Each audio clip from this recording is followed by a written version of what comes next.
देशातील सर्वाधिक म्हणजे 17.50 मीटरची रुंदी असलेले दोन समांतर बोगदे समृद्धी महामार्गावरील इगतपुरी ते वशाळा दरम्यान साकारण्यात आले आहे.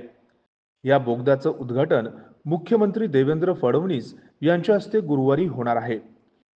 कठीण खडकाळावरील 7.8 किलोमीटर जाण्याचा व 7.8 मीटर परतीचा मार्ग असा 15.6 किलोमीटर लांब व 17.50 मीटर रुंद असं हे खडतर काम ऑस्ट्रेलियन तंत्रज्ञानानुसार करण्यात आले. समृद्धी महामार्गामुळे कसारा घाटातील 35 मिनिटाचे अंतर 5 मिनिटात पार करता येणे शक्य होणार आहे. मुंबई ते नागपूर या 701 किलोमीटर लांबीच्या समृद्धी महामार्गावर इगतपुरी ते ठाणे दरम्यान 7.78 किलोमीटर लांबीचा महाराष्ट्रातील सर्वात मोठा बोगदा तयार होत आहे. देशातील तिसऱ्या क्रमांकाचा सर्वात लांब बोगदा असणार आहे.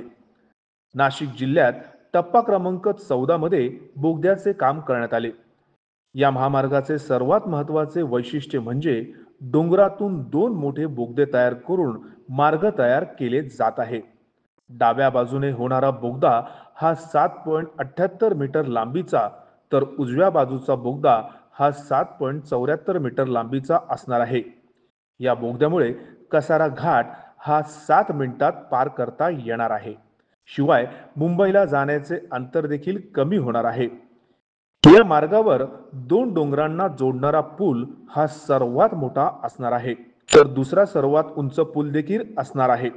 देशातील सर्वात मोठा बोगदा तामिळनाडूत आहे. चेन्नई ते नासरी दरम्यान 9 किलोमीटर लांबीचा हा बोगदा आहे, तर जम्मू काश्मीरमधील पीस पांजाल बोगद्याची लांबी 11 किलोमीटर असून तो देशातील दुसऱ्या क्रमांकाचा लांब बोगदा आहे. बोगद्याची वैशिष्ट्ये: बोगद्यात प्रत्येक 300 मीटरवर आपत्कालीन मार्ग, प्रत्येक 700 मीटरवर गाडी थांबवण्यासाठी ले बाय मार्ग, या क्रॉस पॅसेज मधून दुसऱ्या बाजूच्या बोगद्यात वाहने वळवली जाऊ शकतात.